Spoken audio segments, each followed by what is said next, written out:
Hey, my people, and how you doing today? I'm back with a story out of Decatur, Georgia. It was at Decatur High School where a teacher used a racial slur during the class, during a physics class. A teacher used a racial slur, and the students did a walkout on Friday because the teacher only got a 1 day suspension, and I wouldn't call it a suspension. But many students were upset about that, and they did a walkout to protest it. But I have a article here that was written by Atlanta News First that I want to read with you. And this is how it reads, all right. On Friday, hundreds of Decatur High School students walked out in protest after a teacher used a racial slur in class. He directed it to two students, not directly calling them the N-word, but just telling them not to say it. This caused a lot of people to be in shock because we weren't expecting him to say the actual word, and he said it multiple times. A Decatur High School student said. All right, it says, student said a teacher identified by staff members as Mr. Chestnut, okay, Mr. Chestnut, was removed from class for 1 day after using the N-word last week in front of his physics class. When he returned to class, students were outraged and stormed the halls protesting on Friday. Students told the Atlanta News First, that Mr. Chestnut needs more diversity training and should be fired. I agree. I don't think he needs any diversity training. I think he needs to be fired. But one of the students said this. He said, or he or she said this. Every colored, Asian, or Hispanic person were very hurt by him saying it, and they really just wanted something to change, especially because he was suspended 1 day and came back acting natural. He did make himself the victim when he apologized. He didn't really apologize, and we just feel like something should happen. When Mr. Chestnut returned to school, he addressed the students in his sixth period class. Now, this is what Mr. Chestnut says, okay? This is the guy that's throwing the N-word around. This is what he had to say, and I want you all to listen to this very carefully, just to show you how people think, and I'll address some of this in a minute. It said, it was harmful for me to say it. For me as a middle-aged white man to say it, it hit in a different way. And it's almost like it's cool, and it's definitely not. I could have thought about that at that moment and done something different, Mr. Chestnut said. I had the opportunity to think about how and why that got past the filter.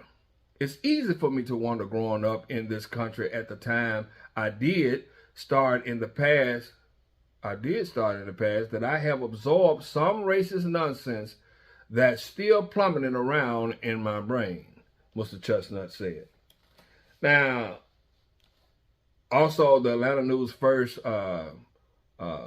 reached out to the district and they didn't reply. Let me say this.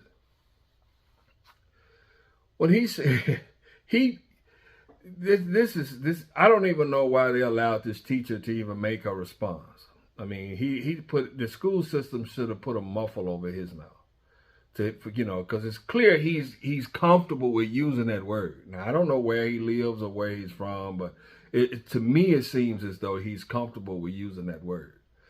He used it multiple times in front of black students. He should have known what kind of reaction he was going to get. And he even admits himself if he had used his filter.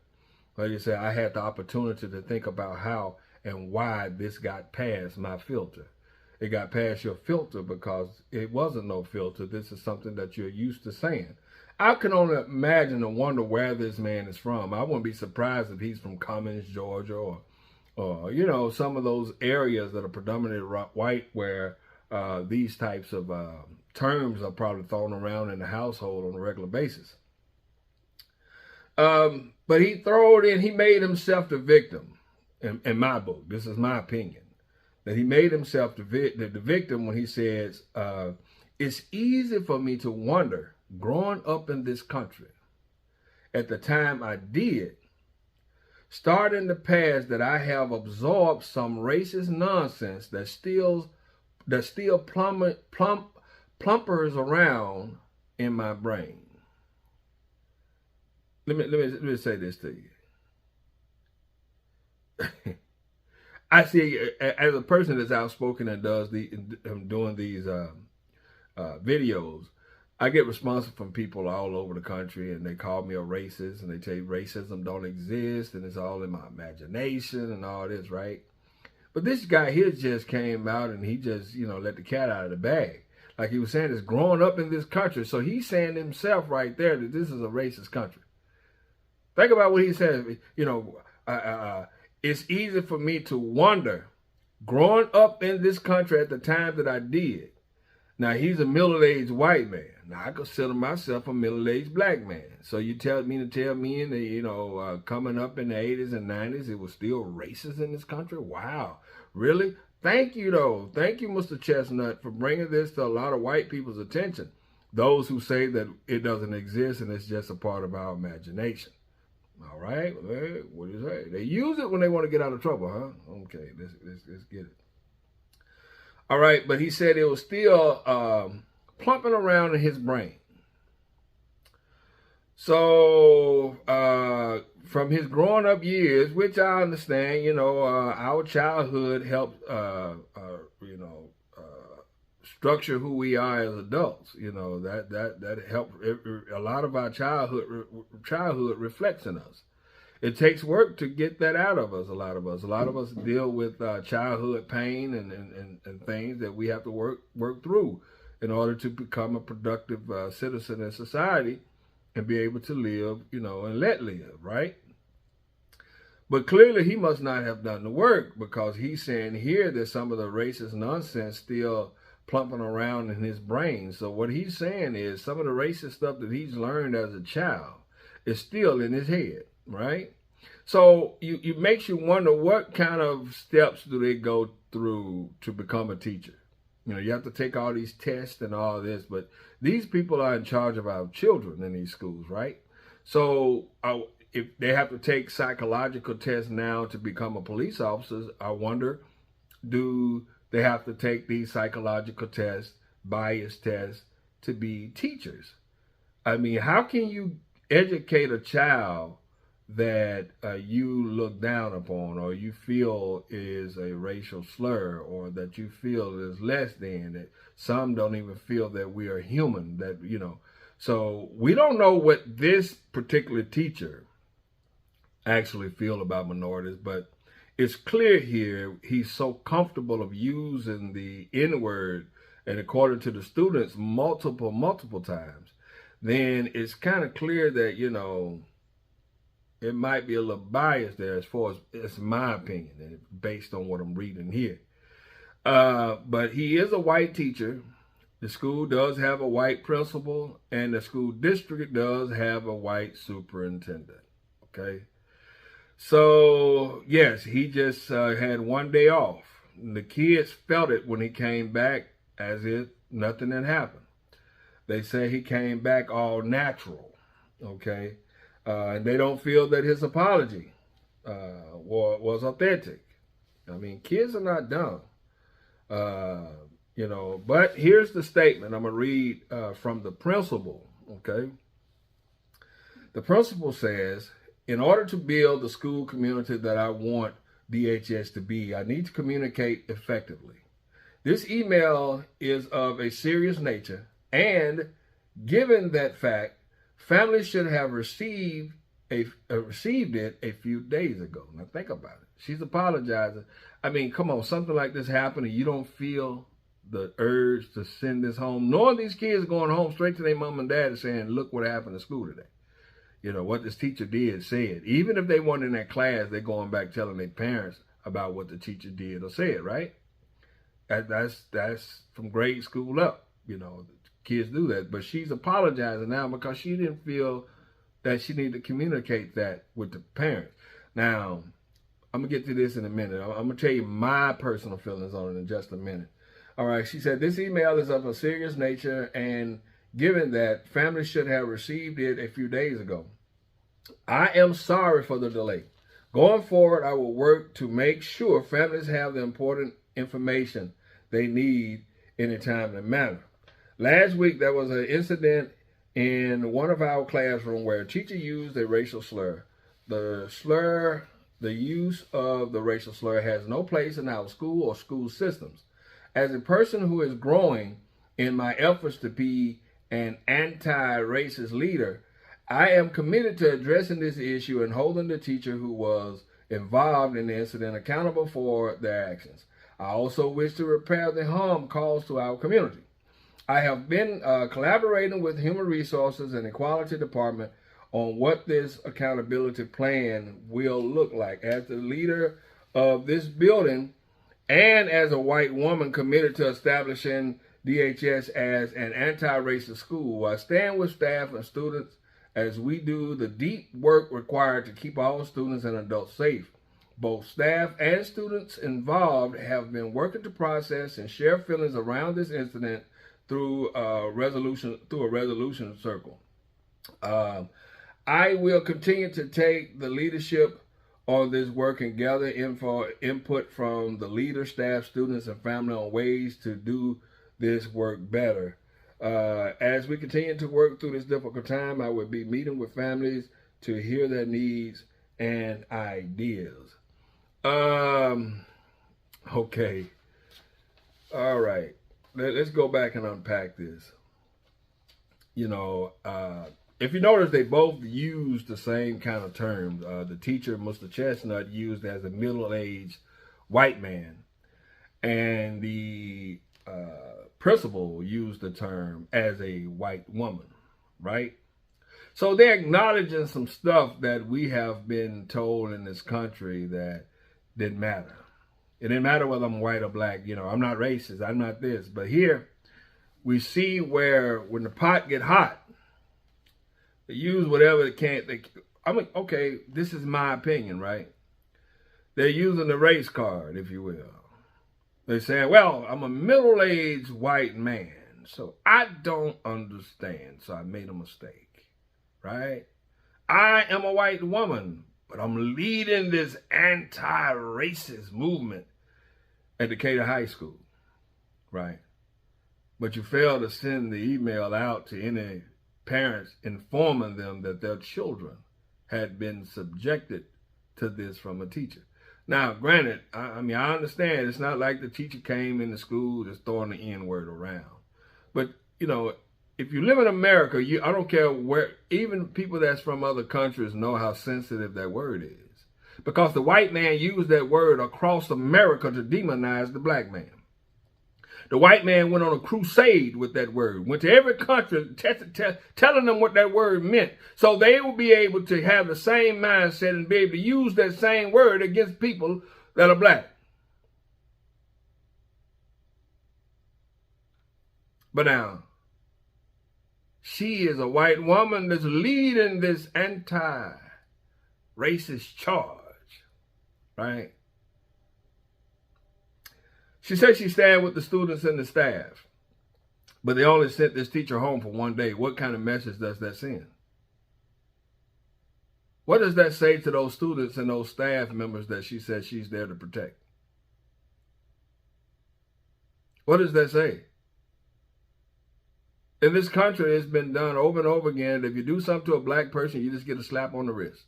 I was just thinking about that the other day with Dante Wright and the white female police officer. How white women get a bad rap when they do something to a white man, but if a white woman does something to any kind of an African American, they get a slap on the wrist.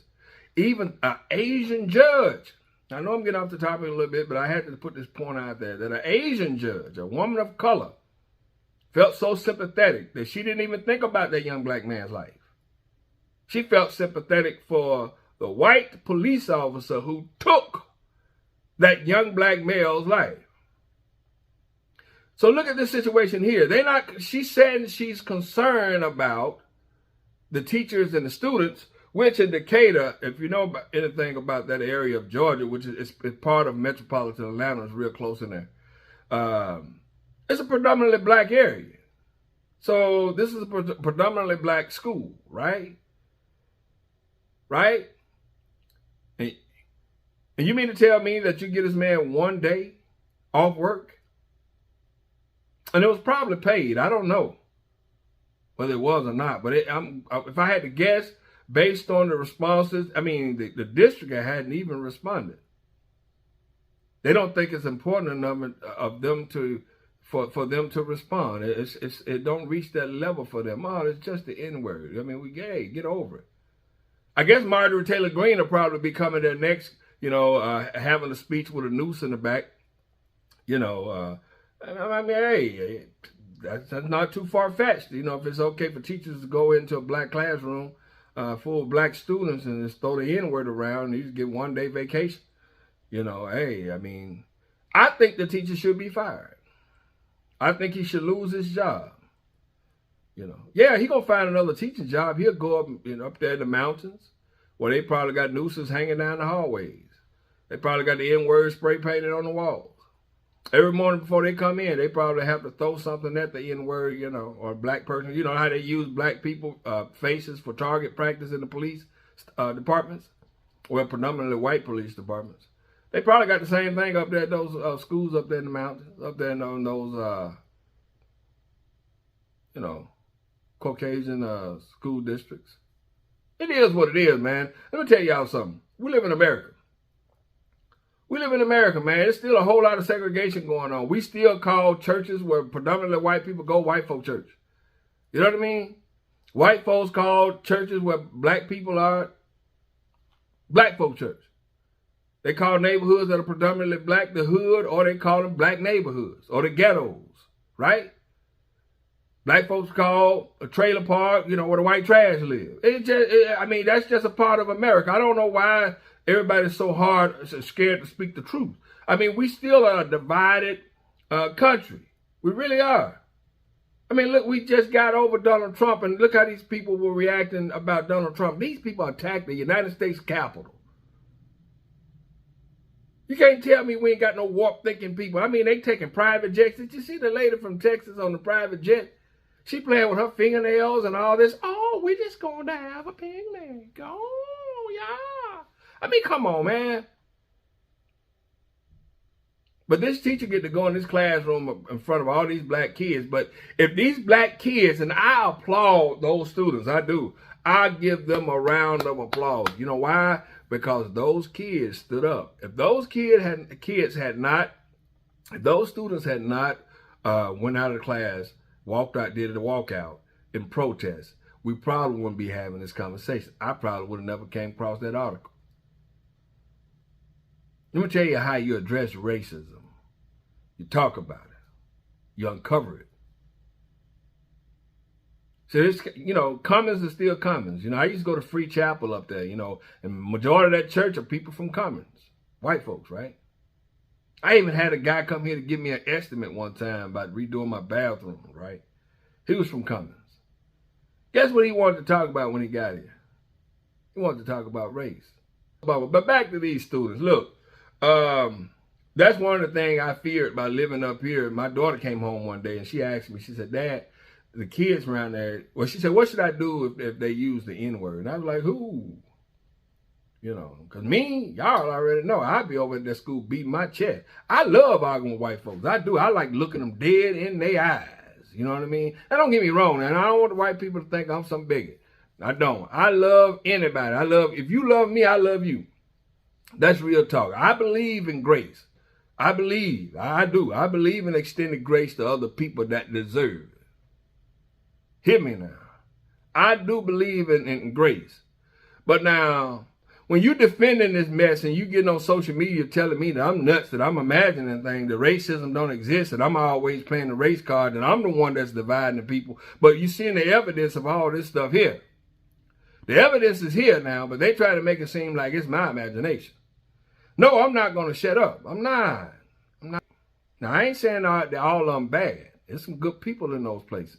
It's some good white folks out here, y'all. We wouldn't be where we are today if it weren't for some white folks. It was white folks, some white folks that laid their lives down on the line, right? But it's hard to determine which ones are which because they all look white.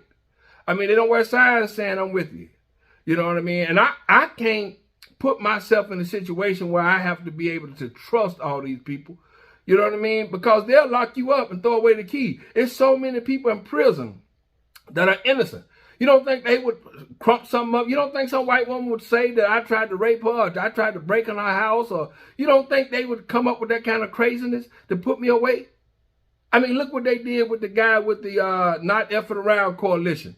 He in prison. Y'all remember he was out there walking around with the black suits, and they had their assault rifles, and they was traveling around. Yeah, many of y'all didn't know this, but he's serving 7 years in prison, right, for allegedly pointing his rifle in the direction of a federal agent. Listen to what I just said. But anyway, back to these students at this school. Look at y'all. We got to start teaching our students, about this N-word. We got to, because I'm quite sure all the students didn't come out of the class. I'm quite sure all of them didn't do a walkout because they was afraid. Because their parents, many black parents, don't even talk about racism to their kids. They don't even show them the old videos of Martin Luther King in the 60s. Excuse me. And they don't show them the history during the civil rights movement. I mean, here it is now, 2023, and we just now getting movies and back to back about Emmett Till. Why now? Why didn't they have those movies out when I was, in the 80s? Why now? Why all of a sudden now all these Emmett Till shows coming out? They're coming out with all kinds of civil rights stuff now, But, I take it, hey, if they're going to do it, to educate people and let a lot of people, because they're trying to bury the history. White folks don't want people to know how evil many of them are in their hearts. And just think about it, a lot of those folks thought like that back then. And many of them still think that way. If the laws, think about it. I want y'all to really let this rest in your mind when I'm getting off here. But I want you to really think about this. Take this with you today. If the laws got changed tomorrow, and they say that, well, for certain crimes, you can kill black people. It would be lawful to kill black people, lynch them for certain crimes. What do you think will happen? I mean, really, think about it. All these people that you're inviting over to your house for dinner, that you're going out to dinner with, you're shaking these guys' hands, you're at work buddies. Just imagine what would be in their hearts, or what would come out of what would be the evidence of these laws being changed. You would be shocked of how folks would act. I mean, listen, we've already got a sample of it of when Donald Trump ran and how vicious and mean, and I mean, just think about the Karens that came out, the police brutality. I mean, when they felt that they had a free pass to do this stuff, they did it. So just imagine if they had a free pass to kill you. Just imagine. They throw Christianity around all the time. I used to belong to a predominantly white church over at Jensen Franklin Church. Let me tell you something. That just because they use the word Christianity and they say they are Christian, let me tell you, you should know a tree by the fruit that it bears. Okay? See, I fight. People call me racist for just fight against it and trying to expose it and pull the cover off of it so the masses will know about it. See, they want to keep y'all deaf and dumb. They want to keep y'all dumbed down, keep you uninformed. Let me tell you something. Information is power. And when you get the information, you got to be able to communicate it. Communication is key with one another. And lastly, before I go, I'm going to say this one last thing.